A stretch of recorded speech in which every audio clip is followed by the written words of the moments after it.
don't want to say that I am excited that there's low voter turnout because that's just a bad thing to say. It feels wrong. However, low voter turnout generally is good news for conservatives. Generally.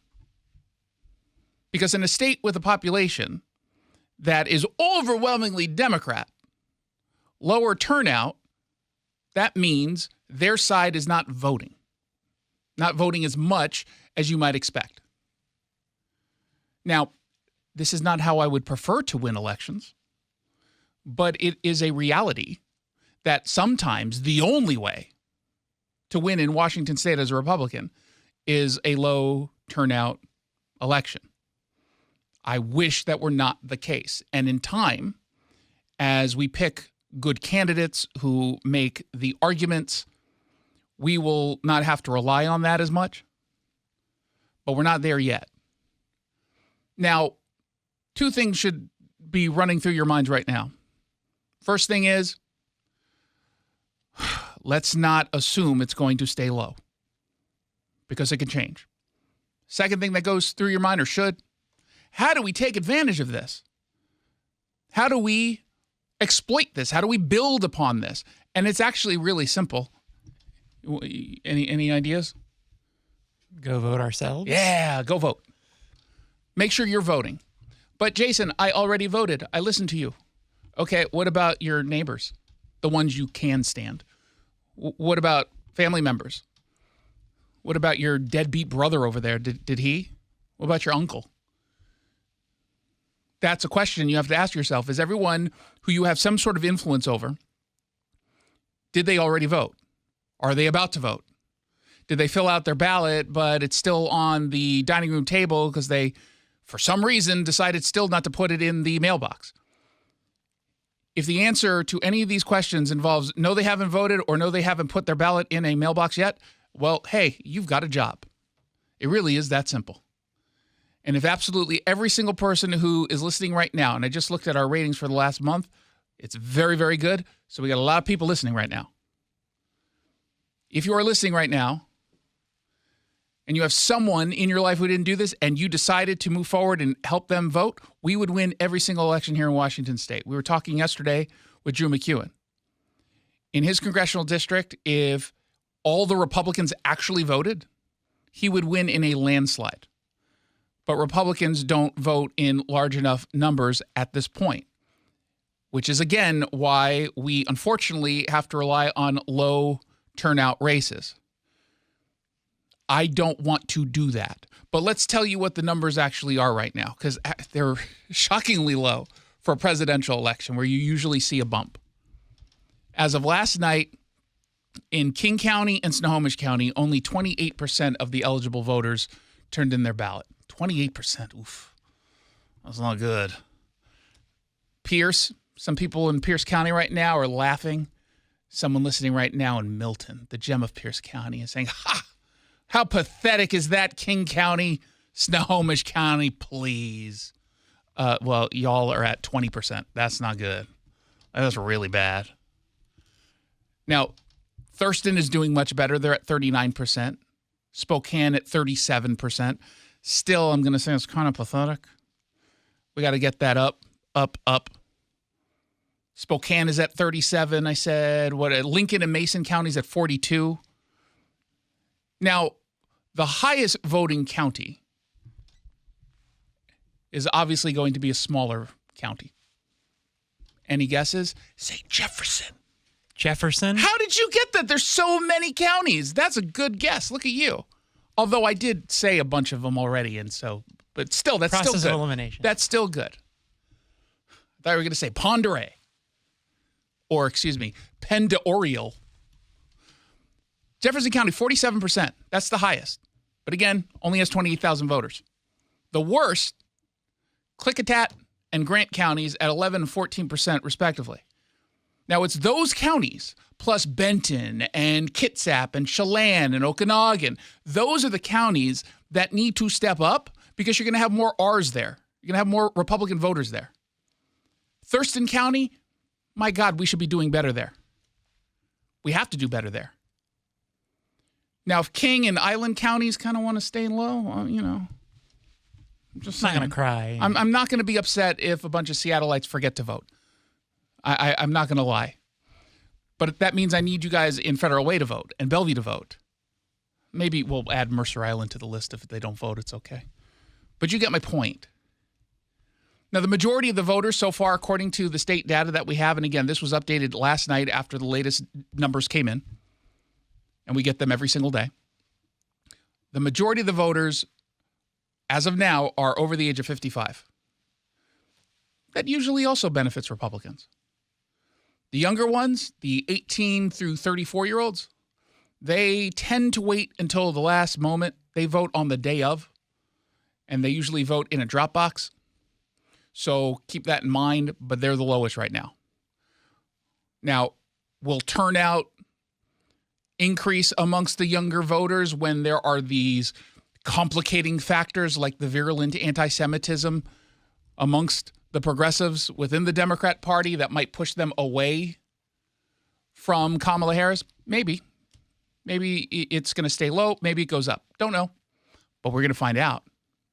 I do think that the younger voters who maybe skip on voting for the president or do a third party, they're still going to be voting on the initiatives. And they're probably the group that's most susceptible to believing the nonsense attack ads coming from the progressive groups to try to get them to vote no on those initiatives. And for the last several weeks, if you're watching local television, dear God, that's all you've seen.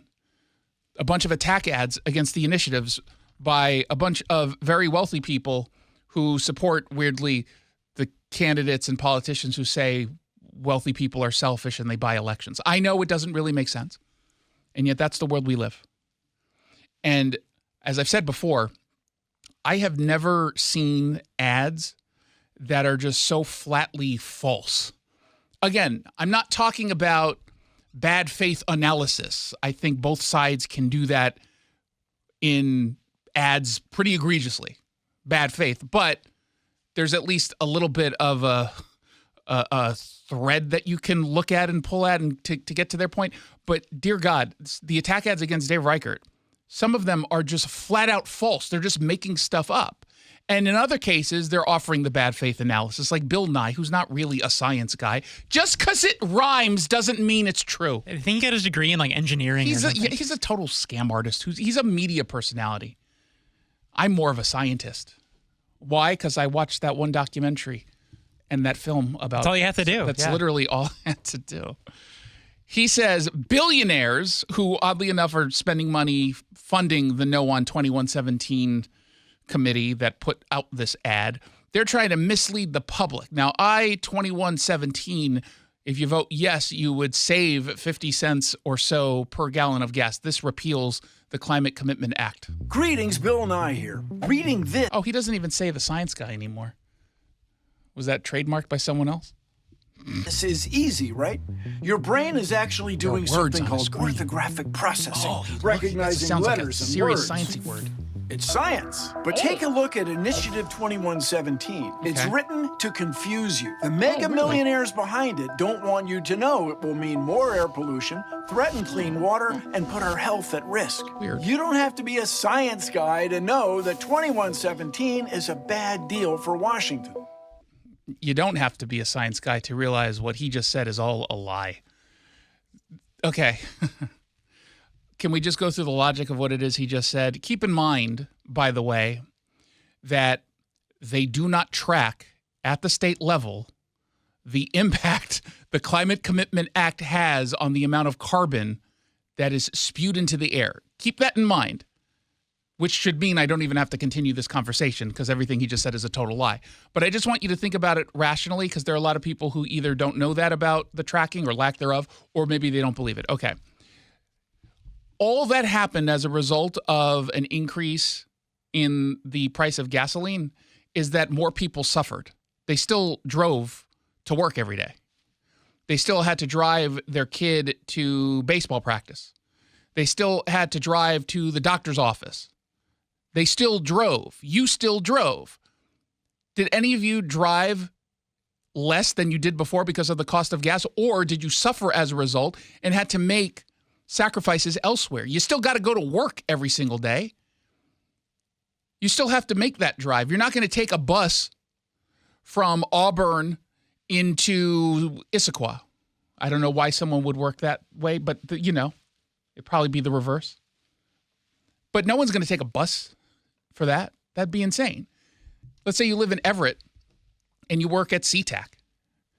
So you're going to get into your car, you're going to drive into Linwood, you're going to get onto the light rail at Linwood, then you're going to take it down to SeaTac. Dear God, that's a long commute. No wonder some of you don't want to return to the office. That one I get. But the reality is, all they've done is make you hurt, also that they can say they are helping the environment without actually helping the environment, which is the worst kind of virtue signaling. You say you care about something, but you're quite literally doing something only so you can say that there's proof you care while not actually making a difference. And then you've got the I-2124. This is the initiative that would make the Long-Term Care Trust Act an option.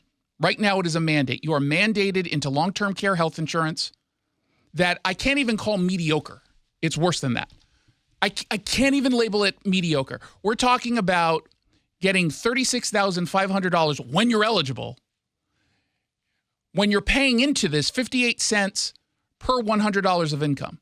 You will be spending way more by funding this, depending on your age, than you will get in return. And you have no option to get private long-term health care insurance. You had it at the beginning. They gave a 3, maybe 4 month exemption period. You can exempt out by getting private health insurance. That was it. So if you weren't working at the time, and let's say you were 17 at the time, you didn't do that, obviously.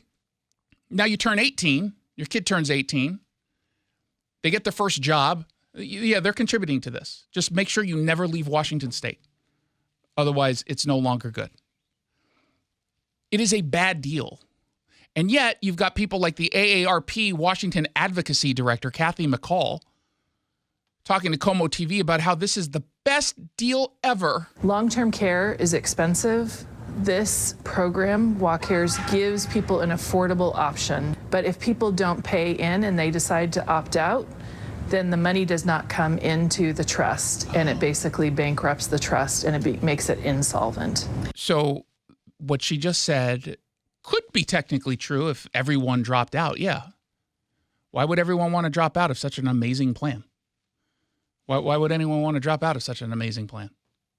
The fact of the matter is, if you make the choice to drop out of this plan doesn't go anywhere, which is a point that Pete Abarno made. He's the Republican representative from Centralia. Many families want to seek other alternatives for their long-term care needs. If we don't have everybody paying in, will there be enough money for those who do choose to stay in? Yeah, I mean, that's a good question. I think there'll be enough money if people decide to opt out.